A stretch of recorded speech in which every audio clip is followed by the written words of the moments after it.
Okay, now we've unmuted ourselves, but so we're just gonna wait to get started.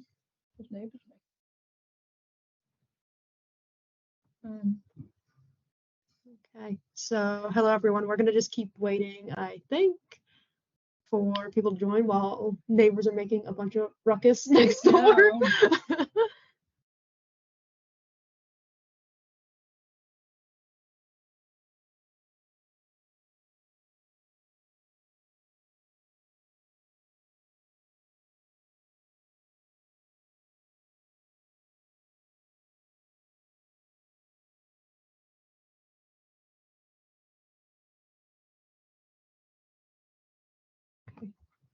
Hello. Okay, so are we ready to start? Is this starting now? I don't know what we're supposed to do. Well, we're starting at 2 in 2 minutes. So why don't we just say hello to everyone as everyone joins it? Look, LPS Louise is here. Hello. Hello, everyone. Well, can we see the chat anyway? Where do we yes. I've never used Teams before. We have the chat right here. Oh, right. Okay, that's a more familiar format. Yeah, start whenever you're ready. Okay, hello, everyone. Thank you. Hello, we'll give it a couple more minutes for people to filter in, but I was muting a little bit because for some reason I've never get noise from neighbors, and all of a sudden they're just clashing and banging next door. Oh, we got some cameras on. Okay, here we go. So I think you can. Hello. I think if you you can pin cameras. I think if you want to focus on just us, you can pin. If you click on the window with our face on it, click on the little dots and then pin for me. That should pin our camera. That should help as well. Let's see. Okay. Yep. We'll give it a couple more minutes. Okay. I'm not familiar with it at all. Yes, I had to use this for school 1 year, so all too familiar with it. Let me see if I can. Let's see. I think we're just gonna have to leave it like so. Is that what everyone is seeing? Or? Yeah, no, so everyone is seeing our face here and the real cat's camera who's on, but I think whoever, I don't know how to, I think if everyone pins their like our camera here, they'll be able to see us bigger. Because unfortunately I don't know how to make that for us, but it doesn't really matter. So okay, so I guess we can get started if everyone is ready. Are you ready? I'm ready whenever you are. I just don't know how long I'm supposed to wait for everything. I put your camera on spotlight mode, so hopefully that will work. Okay, excellent. Thank you. So perfect. Okay, so let's get started then. So hello, everyone. Hello, everybody. So we have a course. You want to introduce yourself?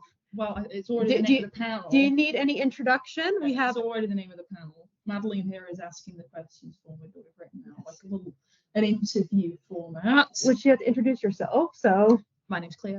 I make the LPS Popular Remake series. There we go. We got some interesting questions together, I think. Some pretty good ones. Tried to think of ones that were good. Yes, excellent. So I have our list here. So let's start off with the first one here. So what inspired you to remake Sophie GTV's LPS Popular series? It was because so much time had passed since the original one had been made, and I looked at it, and of course, the quality doesn't really hold up. And that's no criticism.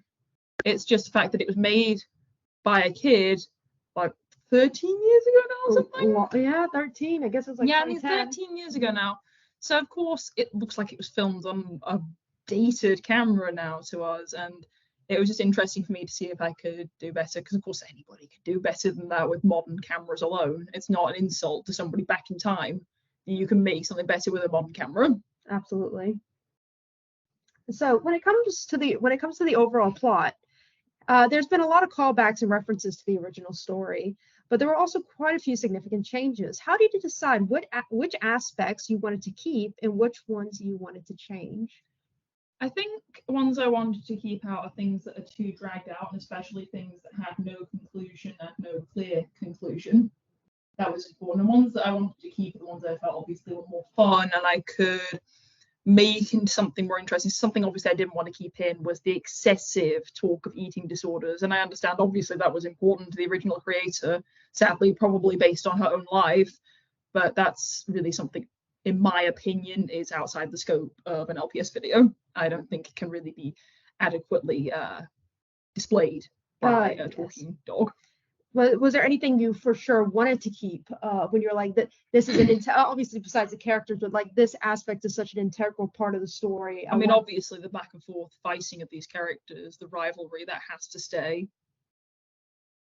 And just the idea of this social setting, the whole storyline is not really a big plot. It's just a lot of social antics, and obviously that had to stay. If you took that out, then and made like a bigger plot of it, or inserted anything sci-fi or fantasy, that would really just not be the same thing anymore, even if you had the same characters and the same basic setting. Absolutely. Okay, so what was the writing process like? Writing for the remake. Well, the first series of it was more disorganized, and I just typed out kind of the first episode of it, thinking I'll just remake the first episode. That's why it's much more similar. And then it kind of diverged further, and I got up to the plot point of Brooke's party, which, of course, instead of it being in the original storyline, it is Brooke and Sage's dating anniversary party. I've never third year anniversary dating. I've never heard of such a thing in real life, so I made it Brooklyn's birthday party instead. That sounded a lot more reasonable to me. And that's a lot of the logic of the writing process. What was it like? A lot of the time I'm trying to think, how can I make more sense of this? A lot of it is making more sense of nonsense. Yes. So what you said that when you said that season 1 was more kind of more difficult to write for, then you had to write it in sections. So you got up to Brooke's party. So I guess because I feel that for season 1, after Brooke's party, it diverged quite a bit from the original because of the fact that there's no you're not really tying into any of the Brigitte or any of the other kind of drama, but you of course wanted an ending, but there is no ending. So how did you come up with the idea of kind of an actual ending to that season 1 of LPS Popular? It had to be the girls making up. The obvious answer is we don't want to see these characters just fighting forever. Obviously the payoff has to be that even if they didn't end up as friends or end up as friends, however it ends up, they have to reconcile and stop fighting, even if they don't end up being friends. I think that's really important to finish that storyline. Otherwise, it just carries on forever and becomes like one of those animes with like 800 episodes. They never find the One Piece. Yeah, never find the One Piece. And it becomes like that. Okay, great. What about for season 2 writing? How was the writing process like for that season? Originally, I conceived of it as a Christmas special to tie up loose ends and pair off these characters that had set up as some kind of slaughter ship. And then I decided this is just beyond the scope of a one Christmas special thing, and it just I had the idea of the wedding. I thought that is a great trope for LPS Popular. A wedding, yes. A runaway bride from a wedding. That is perfect for a trope. I've got to pick that up. So I wove that trope into it, and that just made a whole series. Yeah. Well, I mean, is it really just an LPS series in general? Is there a few tropes? I mean, that's a great trope. Runaway bride trope, classic, a favorite. Yes, absolutely. So how did you go about developing the characters, considering some, especially how they're characterized, some were quite different from the original to the remake, even aside from Brooke and Savannah, you have characters like Lena, who is vastly different from the original. How did you go about writing these characters? I think it's just the need for certain character archetypes in a group. Everybody ends up in real life filling a certain role, and not to the same extremes we see it in television and LPS videos in this case. But basically everybody fills a certain role in a friend group, which becomes kind of like family in a way. Right. And everybody needs to fill a certain role. So somebody needed to be the cynic, somebody needed to be the straight talker, the tough one. So that it was naturally filling a role. And also it's just that she is a nice opposite to Savannah's character. If you think about it, do they have any traits in common? Who is that? Lena and Savannah, no. Have any traits in common? No, actually, no. No, so you think about it, it's largely just made as an opposite. We have one, Hoot Owl said that Tom was my favorite character evolution. And we're going to talk a little bit more about that with the season 2 questions about how you develop that character. So, do you have an overall favorite episode of the series so far? Like one or two that really stick out? If you were to tell someone here who may have not seen LPS Popular, I'm assuming you must have if you're watching this, but if you were to tell them you can only watch 1 or 2 of the episodes, which one would you recommend? Well, aside from the fact they wouldn't understand what was going on. Yes, of course, yeah. I really like the stuff I filmed on the indoor beach I made. Mm. I made a real sand set up in my room, which was a pretty nutty thing to do, but I really liked how that looked. That was really great. And then I did that set later, and I changed the poster in the background to a nighttime sky. The wedding gazebo. It was great. Set up. So I think the ones with the beach in it. So probably the proposal one. The proposal one. That's a good one for sure. Where the petals are on the sand.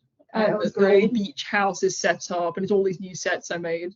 Yeah, that's really great. Let's see. Did you imagine that your remake would become as popular as it's become? No, I didn't. Actually, it's gone down really, really well, and I really appreciate all the support it's got. I really can't wait to start releasing more episodes, because reading the chat in those is so exciting to me. I love seeing everyone's reactions. I mean, nobody likes just writing I don't like writing without an audience. I will do it without an audience, coming up with ideas. When people are actually enjoying what you're making, it certainly adds a lot of enjoyment to it. Absolutely.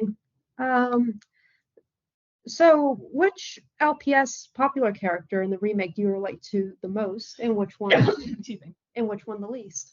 Through it all, obviously male characters I'm going to relate to less, and through absolutely everything I probably would have the least in common with a character like Tom's character, who's very extroverted and he's very traditional.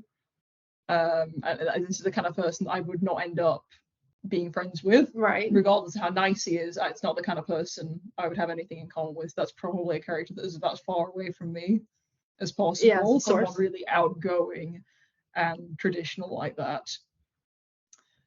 Most similar, well, I suppose in a way it would be Savannah, who coincidentally, even in the original series, of course, she's a homeschooled character, sheltered, which is like me.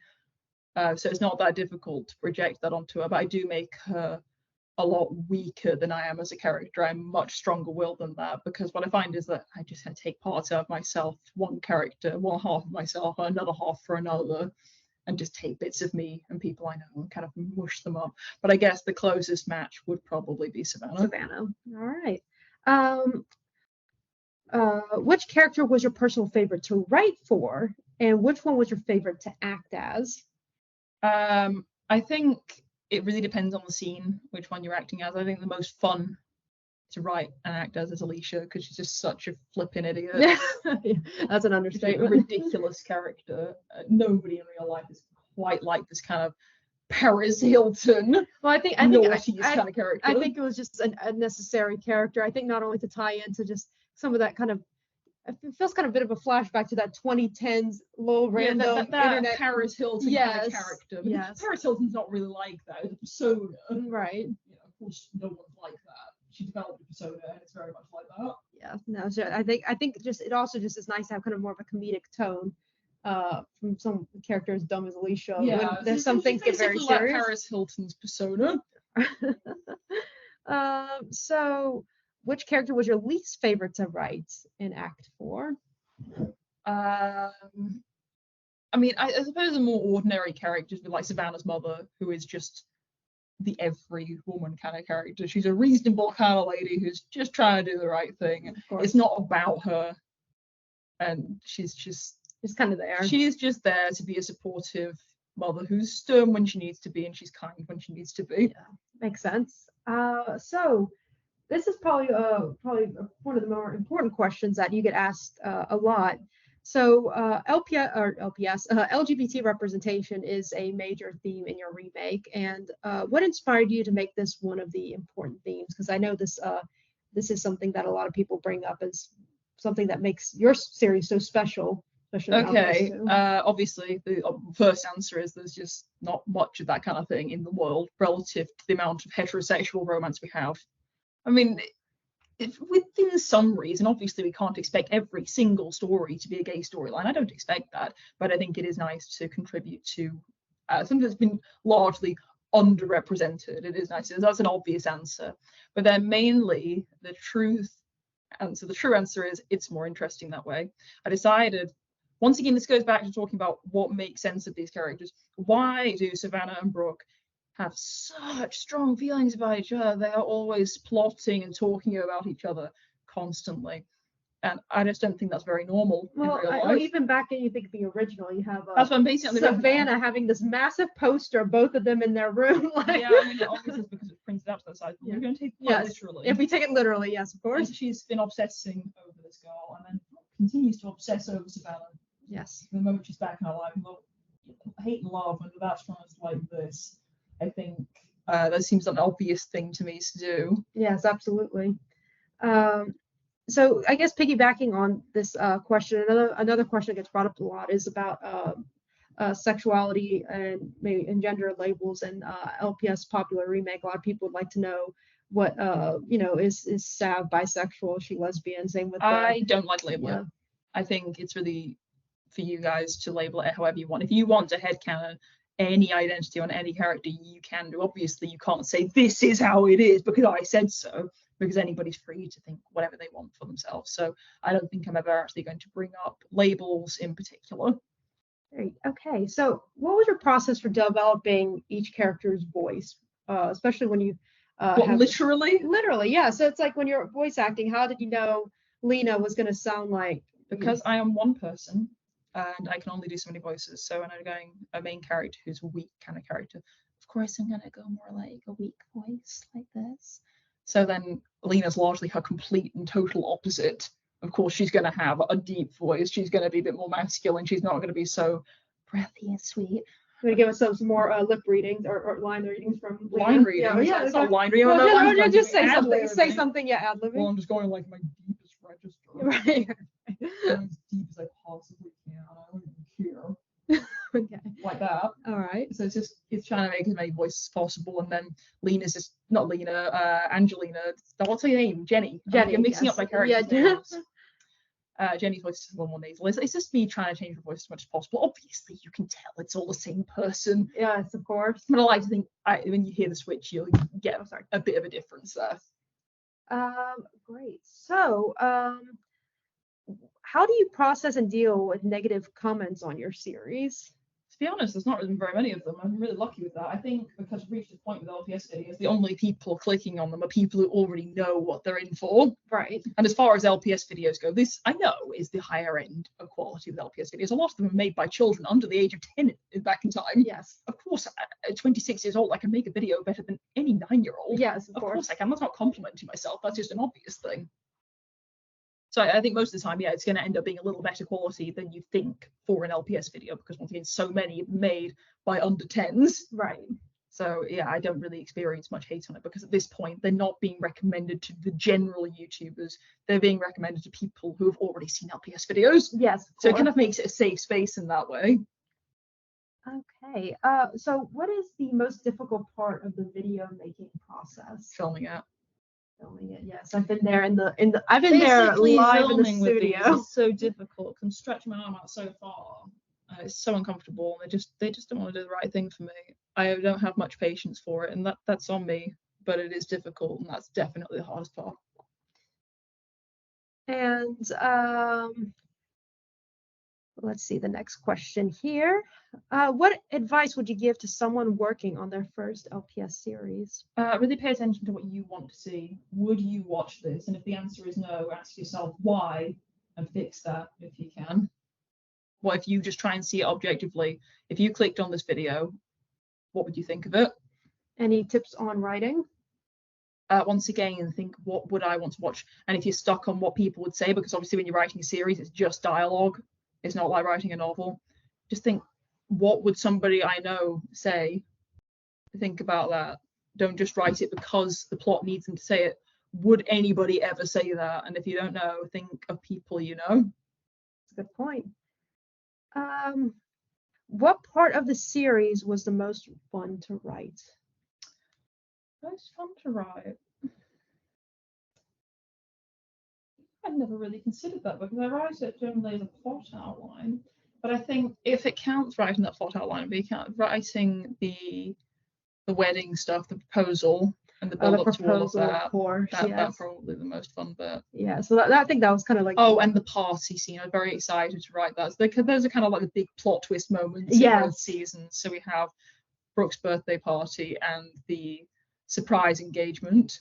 Both of those. So what part of the series was the hardest to write for? Hardest in the sense of couldn't get the words on it. You know, I want to say I not really consider that. I think the hardest part was probably after Brooke's birthday party, considering where to take it from there and how to wrap it up. I knew what I wanted to do to have Savannah struggle with schoolwork, but it was just knowing where she'd be struggling with, where everybody was, and how it would wrap up that part. It all came together with that science project idea. Yes, there's a lot of And that finished it off. discussion of how to get to that point. Basically, it was like how will sabotage this in a believable, in a possible way. Yes, It's a stretching belief, obviously, that you could go around to towers and steal these files, but it is actually possible. yeah, especially considering her mom wasn't really there, and Exactly. yeah, so it is actually possible. Unlikely, all of this was unlikely, but technically all is possible. absolutely.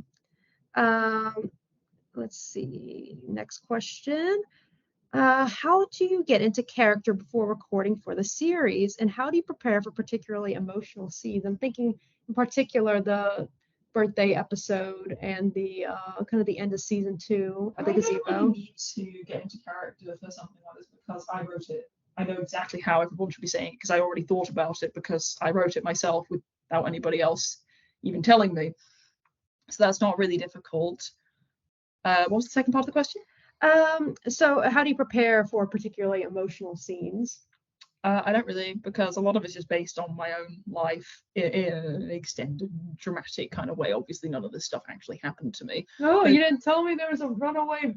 Yeah, no, bride, I've never been a runaway Yeah. bride, but it's just the emotional core of it. I've definitely been in all of these situations, so it's really not hard to draw from personal experience. So do you voice each character separately, or do you switch between them when you're recording? Like most voice actors, even professional level, it's all at once. I'm just talking to I don't myself. know how you do it. I don't know how you do it. I really don't. Most voice actors will not record each character separately. I couldn't do it. Too good. So how much research did you have to do to create the series? This one's a very interesting question because I feel like this is my only contribution to the whole series.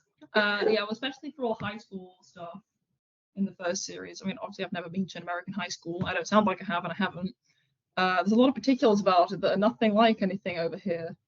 So Madeline's been my resource for exactly how it works going to an American high school. And college, yes. And the college stuff, which obviously wasn't quite as extensive No. as all the school stuff.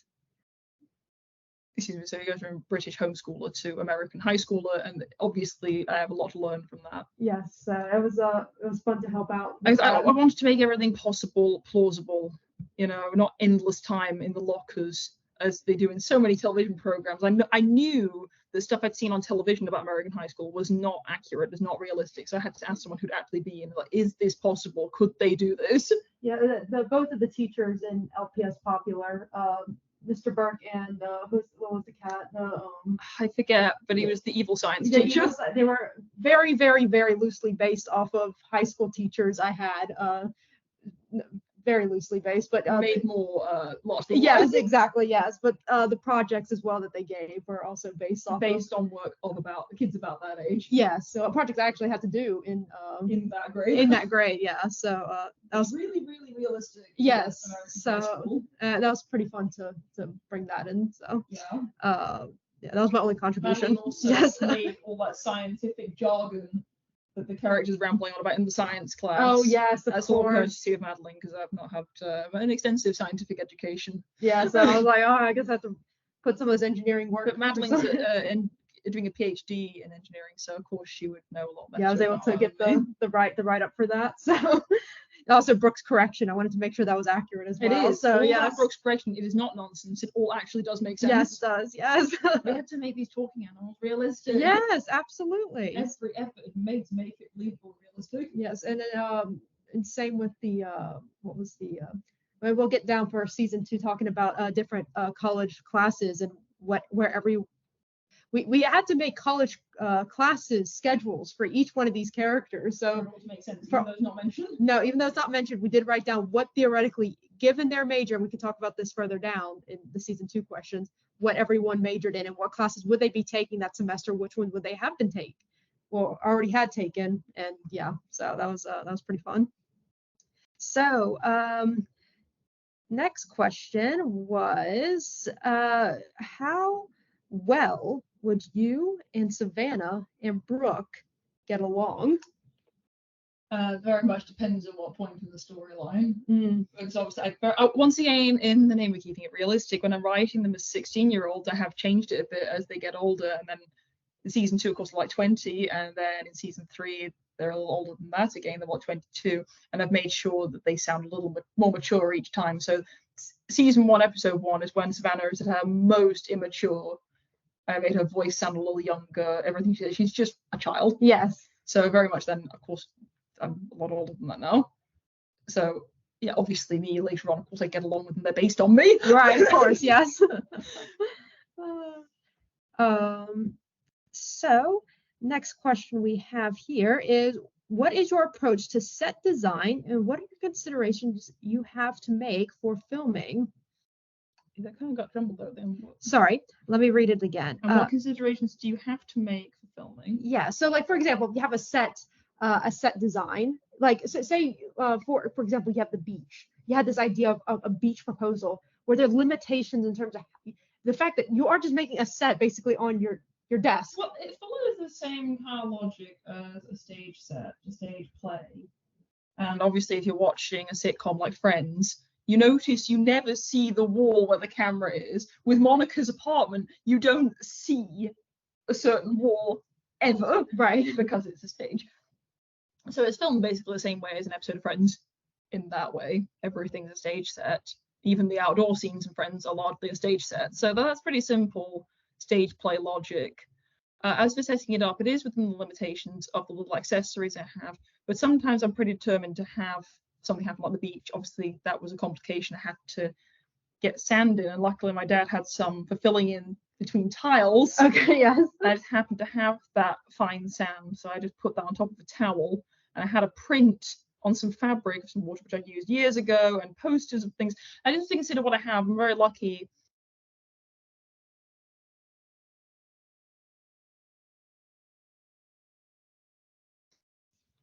I don't know who you. Doing that. Don't mute us, please. Thank you. Okay, I don't know what's going on there. Okay. Anyway, that wasn't muted for very long, so it's fine. Yeah, you can have access to limitations I have prints. to do in what I have, but I do have a lot of accessories and I do have access to many prints I want. So limitations aren't enormous, but sometimes I have to be careful. Like for example, if I'm writing a restaurant scene, I have to consider I don't have like 100 little chairs that are all the same as each other. Well, I thought like one of the most interesting ones, like say, is like the college lecture theater. It's Lego. It's Lego. It's Lego, and to make it look less like Lego, it has tile pieces on top to keep it all smooth. Yeah, it looked really good, actually. So that was another one I wasn't willing to compromise on, and obviously I don't have a miniature lecture theatre, so I had to get creative there. I think it worked out. I was planning to build one out of cardboard, but Lego was much more convenient. It was. Just real quick, Sarah here just put a little comment saying that the accuracy of the science surprised them because even large studios like Marvel just say quantum like it explains everything. Yeah, I mean obviously most writers are not scientifically minded whatsoever, and that's why it's so important to ask people when you're writing things. If you're not sure of a culture or a scientific reference or a language, just ask someone who does know. You've got the internet, just ask. Yeah, so that's why I took care of the science jargon, and Cleo took care of the English, the English jargon about Pride and Prejudice. Yes, because that was one of the books you read and liked. So yeah, that was something I thought. Let's make it a girly sort of related story to this one. Yes. So next question we have, has a vision for a set ever been limited by filming necessities? We kind of already touched on that. That's basically, obviously, sometimes you want to. I particularly want to have a restaurant set up, but I've never been able to do that exactly because of the lack of chairs, and also because it's really difficult to film when there's all that stuff in the way. Yes, of course. So that would be something. Do you look forward to seeing the live reactions from series fans during each episode? Yes, that's what keeps me going, and that's what makes me really, really want to make more and more episodes as fast as possible because I love reading that chat.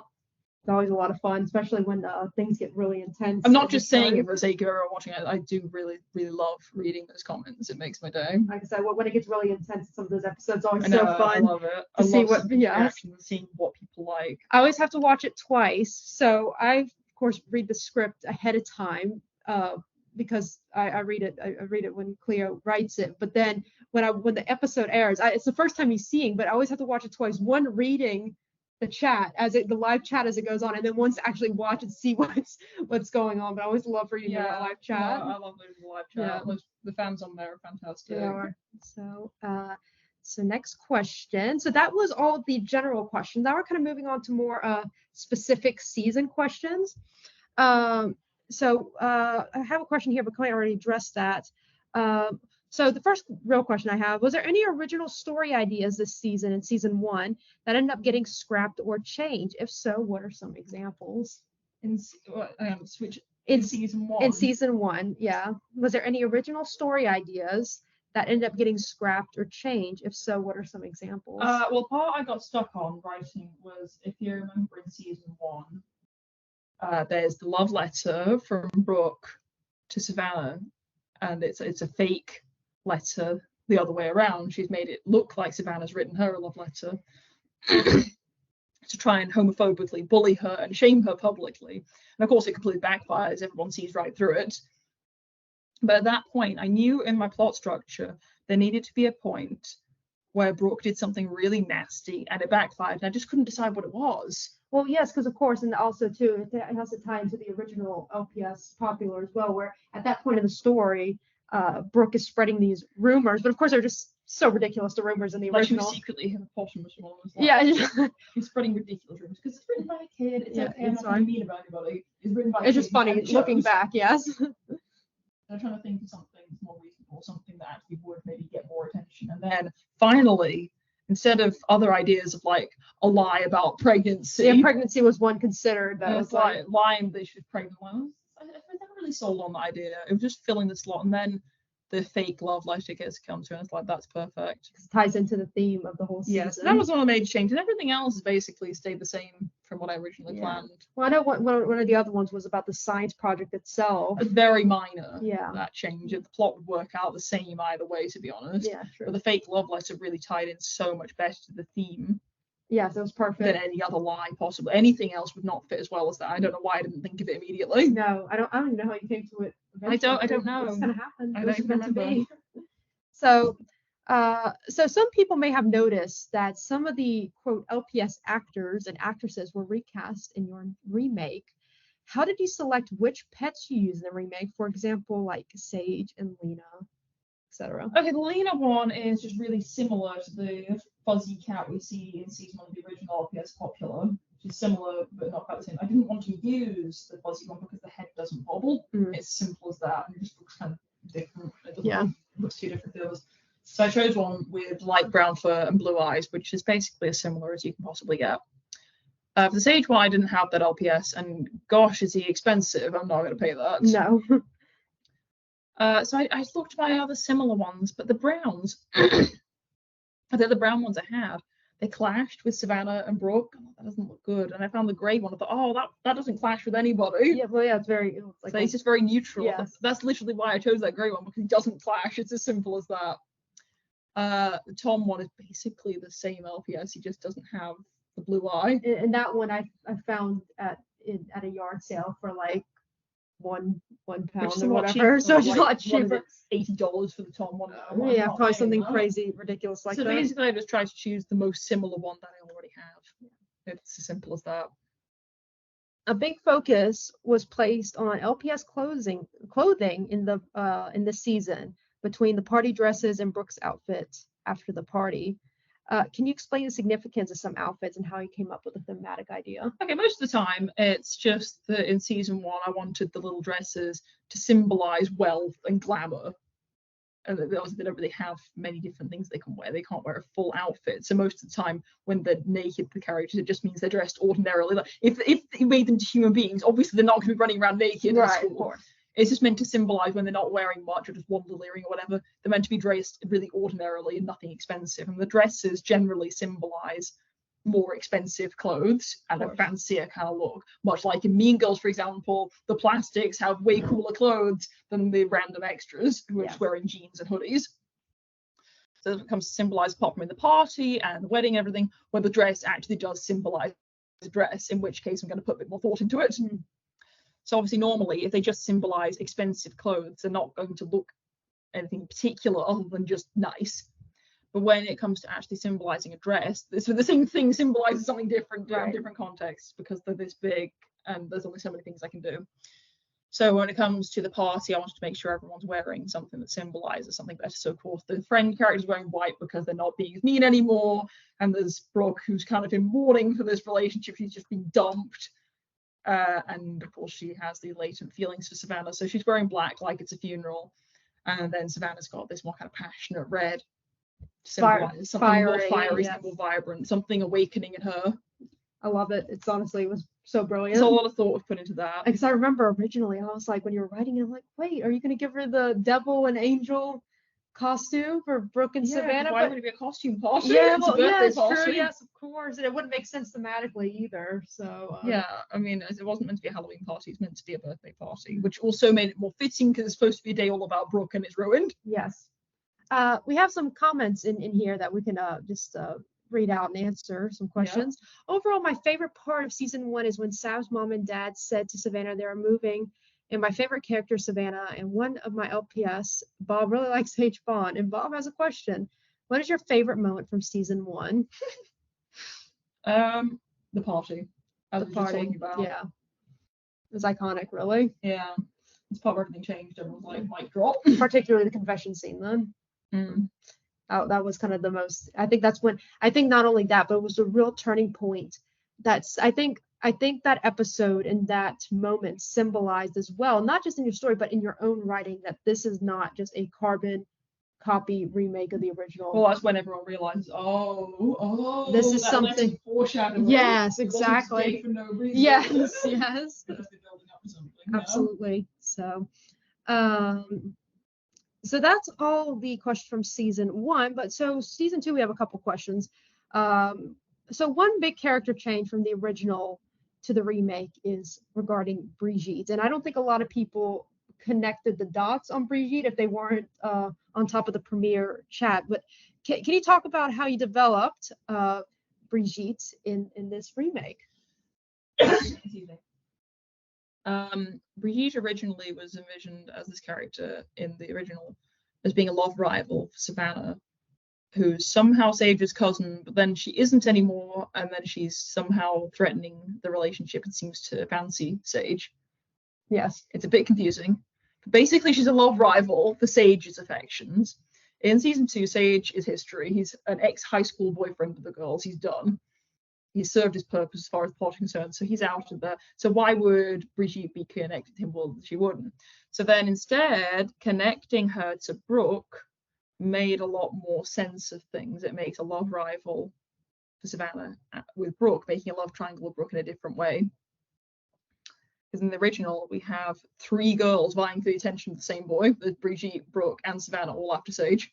Yes. Which is a little excessive. Of course. So then instead making it that Savannah has these latent feelings for Brooke and Brooke has latent feelings for Savannah, and neither thinks the other reciprocates. So it looks like Brooke is going out with this French person, because of course I took that French plot from season 2 of LPS Popular, well, the original. Was French as well. And I took it from Tom and put it on Brooke instead. Yes. The French thing is like, well, Tom's not a character, so why would we do that? We can't do that at this point because Tom wasn't a character in season 1, so it became Brooke's plot. And I was writing it, and I thought, well, okay, let's say that Brooke is out now. She's out of the closet, and everyone knows that she's gay, and Savannah's the one just closeted. And I was like, I don't know, I'm not sure about this. Not sure if it makes sense thematically at this stage for Brooke to be so out and proud that people think she has a girlfriend called Brigitte. Yeah, no. I'm like, because it made it very clear that in season 1 she was very much hiding that. Exactly, like she is really repressed. So it could be that she's come to terms with it, but at that point, why hasn't Savannah? That would just make it too easy for Savannah. Right. I made it a lot harder for her all of a sudden by making Brigitte into Briac, a boy. Yes. That makes a lot more sense. Oh, okay, that means, of course, Savannah then is going to be way less likely to think, oh, wait, hang on a minute, maybe I'm a lesbian too, because no one else in her friend group is out and proud like that. Right.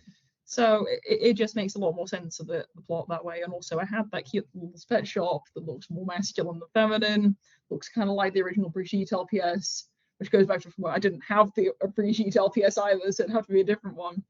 So I think it made a lot of sense. And then I thought to myself, writing it, well, that kind of makes Brigitte trans. Well, yes, of course it does. But logically, by gender bending this character, it has become a trans character. You wouldn't have to make it trans in this universe. I could make anything I wanted. And I had decided let's make him trans. And hang on a minute, let's make him gay as well. Yeah.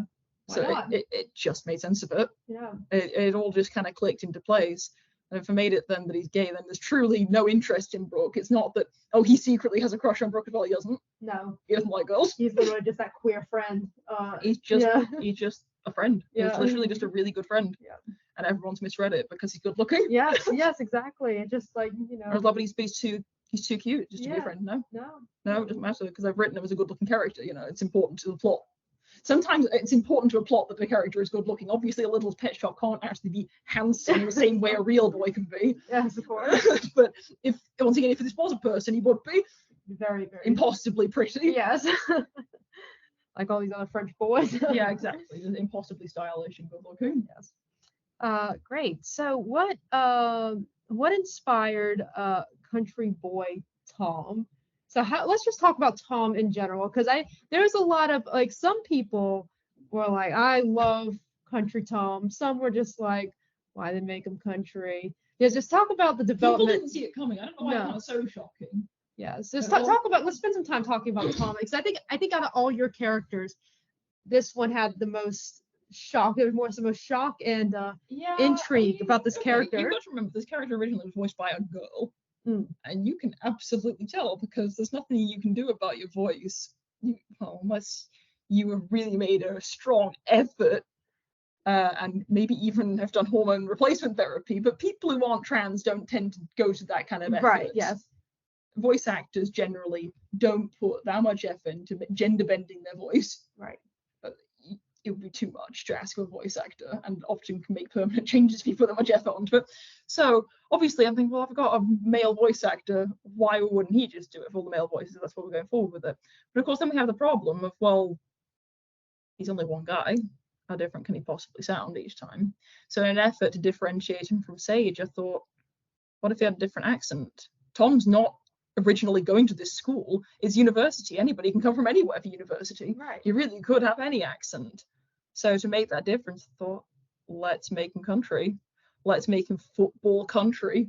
From Texas. And that also brings home the idea. It's a stereotype, obviously. It's a stereotype. You're from the South. Yes, and you're of course, not a yes. football fan. No, but yeah, it just is what it is. But there's this idea that there's a more conservative stronghold in the South, and he's mentioned from Texas, and that is a fact. There is a more conservative stronghold. Of course, there. yes. You can't ignore that. That is a very typical kind of person, football loving and old fashioned. Yes. So it's just based on the idea. It really fits the plot. The Savannah's obviously actually secretly does fit more in with this LA way, but also has some more kind of country ways from her family, more traditional ideas from them. It's good again. People forget again that Montana is more traditionally more conservative than it is. LA. It's not in a political way. I want to point out, when I say, a lot of Americans think when you say conservative, I mean it in a Democrats versus Republicans way. I do not. I mean conservative in the true sense of the word. And if you want to Google it, you can. Conservative is a word regardless of politics, and I think a lot of people don't know that. Well, that was also another hot take in the when she mentioned that, when in the diner scene with Tom and Sav saying that, oh, I didn't know you're conservative. You can be conservatively dressed, for example. If I, for example, covered up this hair, that's more conservatively dressed. You see, there's a difference. I just think a lot of people don't understand that you don't necessarily mean that in a political sense. I think America at this point in time has become so politicized that people only associate it with politics, but truly it is a word outside of that. Yes. So, but yeah, I thought it just really suited this plot point of Savannah. Obviously, we know that being openly gay is a more progressive thing, more old-fashioned parts of the world. That's not accepted, even to a point of it being illegal, and we can't ignore that. I'm not going to pretend that isn't the case. I don't want to write a story in which everybody is totally accepting of something that in real world they're just not. Right. It's not that easy. It isn't, and I wish it was, but it's not. And sometimes to write about something is a bit hard. you know. Oh yeah, well, it's kind of it makes things feels more realistic. So and- then, obviously, I'm thinking, well, let's just make him a stereotype because everybody else in the story is Yeah, anyway. yeah, of He's a course. talking dog. Yeah. And I think sometimes if you have something that's unrelatable as a talking toy and making something as easy to understand as a stereotype, it's easier to connect that to something. Absolutely.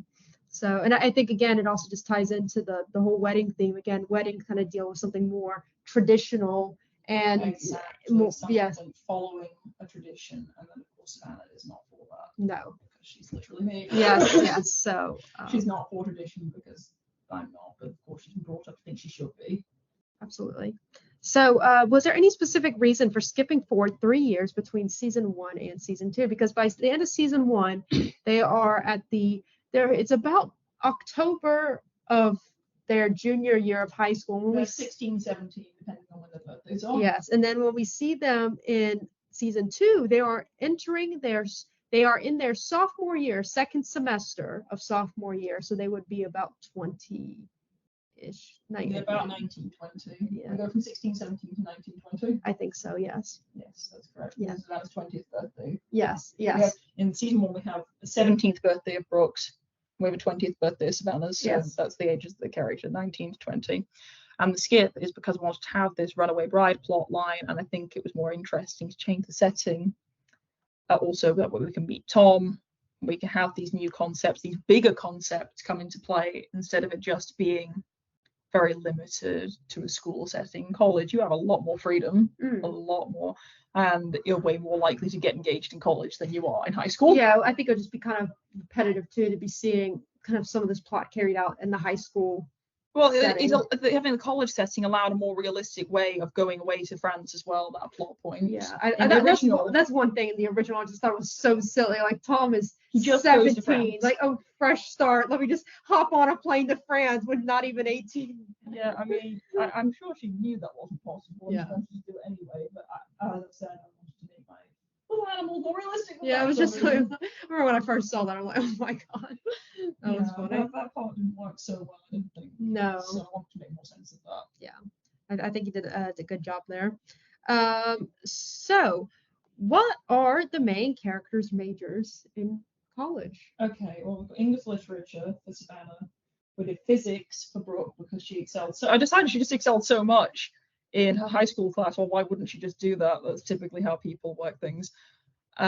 She definitely scored a 5 out of 5 on the advanced placement exam for physics. Jenny does psychology. That actually is mentioned. Yes. That is mentioned. But I think only Jenny and Savannah's are mentioned. Oh, and Alicia is doing nursing. That also is mentioned. Yes, but also Lena and Howard. Doing a computer degree. They're doing the same degree, and I think it's probably in software engineering. Yeah, I think it was in software. Software engineering. And that's how they meet. And that's why Howard mentions some kind of computer class. Yeah, discrete mathematics. Discrete mathematics to somebody else at the party. Yes. And what else? Well, there's River. River's a performing arts. I decided performing arts Performing major. arts major.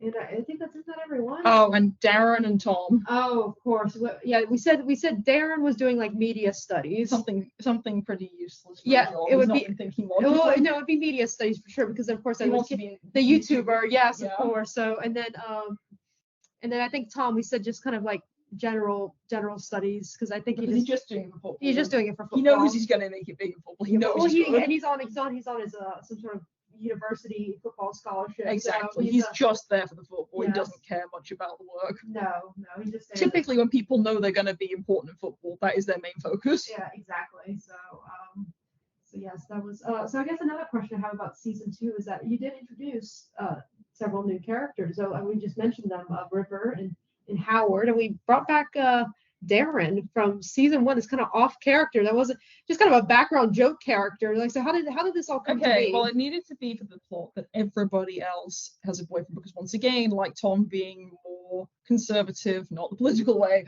conservative in the true sense of the word, we needed to make sure everyone else is kind of following the rules, being traditional and getting a boyfriend in college. This is a very real thing. A lot of people feel if they haven't felt pressured enough to get a boyfriend in high school, they definitely will feel pressured enough in college to make sure they do.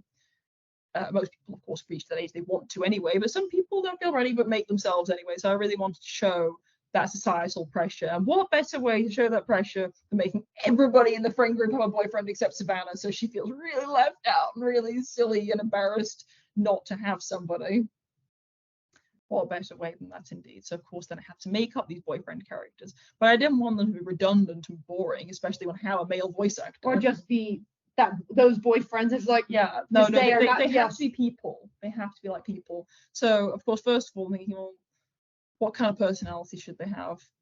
As one can be, obviously nobody of a particularly great brain would ever want to date a girl like Alicia who's an idiot. So it has to be another stupid boy. So originally, why he could be a new character. Like, no, hang on a minute. I already have these idiots in the background. Yeah. Here. I thought of the character Dog, a background character. Like, no, he spends all his time hitting on everybody except Alicia. he's what's the guy from Johnny Bravo? Yeah. So instead of, hang on a minute, at the very back of physics class, there's Darren being an idiot right across from Alicia, who's also sitting at the back. In this advanced placement. Advanced placement, like Physics. they're the stupid people in the advanced placement class. So that's backstory all made sense. But they bonded, and Savannah does mention it later on. They bonded over both failing AP physics. So Alicia's been going out with Darren for a long time. Yeah. That's been her high school boyfriend.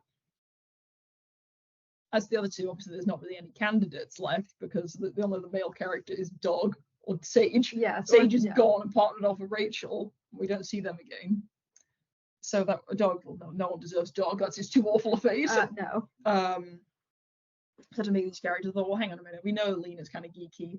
I decided she's doing a computer major and think she's so much better than everybody else because she's doing computer majors and everyone else is doing arts and they're not as good as her. No, she has that Typical engineer. That STEM superiority complex. Yeah, because I like to tell you in classes for engineering, you're way better than all those idiots doing art degrees. Yeah, it's like, oh, you're gonna be making the money. You're gonna make more money. Art degrees are nothing. Yeah. You're doing the right thing. So she's totally bought into all of that. Yeah, of course. And spoiler alert, you see some of that in season 3. Yeah, she hasn't forgotten about No. So she met Howard through what kind of person is doing a software engineering, a geek. Yeah. Someone who likes games. Games. And in particular, he likes online chess of the 4D, five-dimensional variety. Yeah. So this is going to be a complete geek, and I thought it was really funny to have a character who's, if he was a person, this character is not physically attractive. This is not a conventionally attractive character. If he was a real boy, he's not the kind of guy who's turning heads. He's not the Briac or the he's not. or even Tom. Tom not, like it's Tom, Sage, and Briac are meant to be all more attractive. Yes. And he's just not. He's just meant to be there. A geek. Yeah. Who's not conventionally attractive, but Lena likes him anyway, but she doesn't want to admit it because she knows everyone's going to be like, oh my god, really? Yeah. So she doesn't want to admit it because once again, it's so shallow and superficial dating at that age. It is. It's so superficial, and if you don't have your friend's approval, it's like, oh, well, they can't know about that. So what about River? I decided Jenny's kind of the straight man of the group, so she'd probably have a more normal kind of person. Yeah. She's not a nerd, so she's not going to meet complete geeks. And obviously he's just a more normal kind of person there. That was the logic. Somebody has to be straighter. Yes, of course. We can't have everybody be as zany as that. That was the logic behind that. I think you did well there. So there's a couple more questions remaining, discussing season 3. And then after that, we'll only have a couple minutes left, so we can open it up to anyone in the chat if anyone has any questions. But first, let's ask about these season 3 questions. Are there any LPS popular storylines or callbacks that will find its way into your season 3 of the LPS popular remake? Yes, I've not run out of things to call back to. No, because I've inserted so much of my own stuff, and there's a lot less runtime with this series. I don't know if there is any more actually. I've done 4 hours of this. Yeah, I don't know. You have to go make the count. See how long. I don't know how many hours run there is of original. I don't know. I'll have to do that. Yeah. Actually. I've lost track of what the question was. So any Storyline callbacks from the original? Yes, and it's towards the end, or the end of LPS Popular. The last bit we see, there's some extra drama. I'm not going to mention what it is, but if you know, you know. And that's going to weave its way into season 3. This next step up with the drama. Yes, it's very exciting. So what should the audience expect in season 3? Any top secret sneak peeks you're willing to mention to the 13 people. Okay, so it's another time jump. Another time jump. We are Okay. doing another time jump. How long can you say? A couple of years. A couple of years, okay. So they've finished college now because we're making it another step of life. So if we see it, your youth, as a young adult, you have high school, college, and then getting a job. Adulthood. You're fully growing into. Yeah, so obviously it's quite reductive looking at it that way, but it seemed like a nice little way to compartmentalize this storyline. I agree. To show youth as high school, college work. A lot of people don't follow that. I've not followed that, but I just skipped right to the work part. Yes. You know, obviously it's not everybody, but once again, it's just a really nice way to compartmentalize that into a kind of average American experience. Absolutely.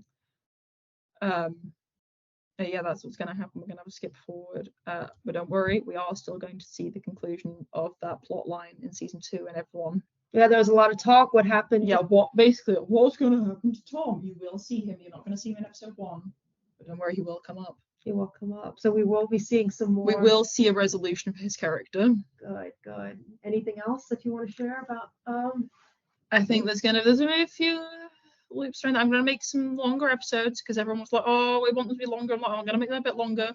Each script usually had 6 pages, and these are gonna have 7 to 8 pages in each one. So we're gonna see that increase there. There you go. Of like a 12 to 20% increase in size of episode. Okay, excellent. So, anything else we can expect to see? Or are you going to keep it all under wraps for now? I think that'll be it for now because we're running out of time as well. Yeah, you're right. Okay, excellent. Well, thank you so much, Cleo. We'll turn it over. We have a couple minutes left. We can turn it over. Does anyone have any questions you would like to ask? If anyone has one or two questions that we can take. I'm willing to answer pretty much anything. I'm very open-minded about questions. I know a lot of people don't like to answer personal questions. I'll answer anything. I'm an open book. Yes. Don't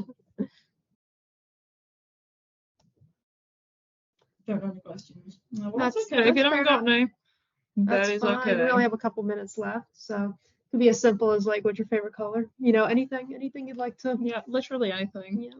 Just the dumbest question you got, I'll answer it. Yeah. Most personal question you want, I don't care. I'll answer it. Yeah. It's not a big audience here right now anyway. How much time do you think you spend on this series? Oh my God, that's a question. So many hours. So many hours. I mean, if we want to break it up in terms of time for one episode, I know you write everything together, but how long would it take from writing, the time it would take to write one episode to the time it takes to film and voice record and edit? It's all done in different sections. There's no way of knowing. No way of knowing. I really wouldn't know how to answer that question. It's many hours. Many. Editing one video takes a whole day's work. Oh gosh, yeah. There you go. That's part of the answer for you, and then filming it takes even longer. So just a labor of love is how we can. So most episodes, let's say it would take 3-4 days for a whole episode, I think. If I was working solidly on it, which I can't because I have a job. Yeah. Favorite color, pink. Favorite scene to film. I did say I hate filming, to be honest. One of my favorite ones to set up was the beach set. Hot takes on the original show. Oh. It's very much clearly based on Sophie, Kyla, whatever she's calling herself these days, own life. Not in the plot sense, but Savannah is very much her, which is very concerning when there's all that eating disorder stuff in there. And I really hope she's better than that now because clearly she had an eating disorder. Yeah, well, to bring it up at such a young age, obviously, that if you know someone, someone she knew or something it's online. Clearly personal. It's clearly personal, and I do hope she's better than that now because that was a rather excessive talk about eating disorder for a Little Pet Shop series. Yes. I think even a lot of people now, they said they can't even watch the original. It's LPS triggering for some people. Very triggering for some people. Like, oh dear, that's not good. No. Any other hot takes in the original? I guess a fun question to ask is the remake. How would you end the current version?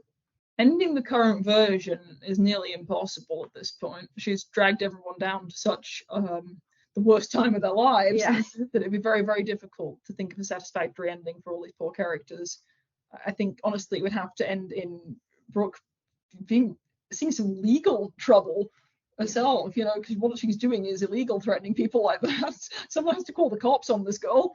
I think the true ending is just ending up with Brooke in prison and Savin or therapy. detention centre. Yeah. Do you ever go over the scene without filming, like set it up? I don't understand what you mean. Like, do you ever kind of, I guess, like play out the scene before you film it? I guess maybe in your head, or like, or do you kind of vaguely, but sometimes I kind of forget to. No, mainly I just go you just in go for blind. it? Yeah, okay. I just go for it because it's just, once again, it's just a stage set. Yeah. And there's only so many things I could possibly do with it anyway. Yeah, it's not as it's unlike like Hello Studios or even LPS Louise's, where you could tell LPS Louise, who's here, of course, and Hello Studios, their real meat and potatoes and focus on an LPS video is the cinematography, the editing, Yeah, I mean, where you would need that probably that more setup of a scene. So maybe even storyboarding involved, but I don't clearly, really there's feel that nothing to way. storyboard. It's just For me, it's like when they're writing an episode of Friends, it's that much thought put into it. It's just like, Yeah, they need to be in this place, and I'd like it to look quite nice. but you effectively they're just like most of the time they're sitting around the table or standing next to each It's a other. stage So play. yeah. It's a stage play the way I film it because I don't really have patience for filming like Louise does. Louise is really, really good at It's what she insane, does. yes. And it'd be so awesome if I could write something and you, Louise, could film it. That would be fantastic. Yes, let's go. I'd Collab love that. time. If I could just do the Collab part, if I could time. just do the part that I love to do, and then your amazing filming skills. Yes. But of course, it wouldn't happen because you want to make your own thing. But that would be amazing because you really have that strength of making fantastic films. Yeah, just the cinematography and the film. Yeah, it's is really excellent. ambitious, Yes. and I just don't have the patience for that. So, but I'm too busy making my characters gay pining. Yeah. That's kind of more my bag, and maybe that says something more about me. Yeah. The LPS is just a way to make people interested to this basically fanfic. Yeah, it's just written as a stage play. I'm not much of a filmmaker. I like taking photographs, but I would never have the patience for setting up and storyboarding a film. Yeah. Well, that's why these big studios is always several people on a project. It's never Exactly, just one. because people have got different strengths. Yes, and just preferences and things they like to do. I like to think writing is one of mine. Oh, absolutely. I think so. So, all right. Well, we only have a minute left. Any like one last question? We probably have time for literally one more question. If anyone wants to throw one into the chat real quick. Yeah, because we're out of time in just Yeah, a minute. in just a minute.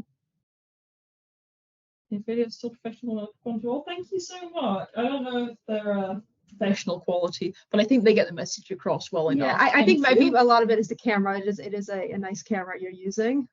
Yeah. So Yeah, it's just a DSLR camera. it's just a It DSLR. always looks nicer than a phone for videos. Yeah. Favorite animal? They're beautiful, aren't they? I can't pick with one. I mean, the puppy. A dog, a cat. Yeah, but just pick a dog or a cat is to say that you don't love horses the same Yeah, as that's true. Yeah, dolphins. yeah. All the animals then. Yeah. All right, guys. Well, I think that is about to. I think we're here to wrap it up then. So thank you all Thank you all for watching. Thank you all for coming to. Yeah, and I'll see you in the next episode, which hopefully is coming soon. Goodbye, Yes. everybody. Goodbye, everyone. Thanks for stopping by. Enjoy the rest of the LPS festivities. Yes. Thank Yeah. you all. Thanks. Bye, everyone. Bye.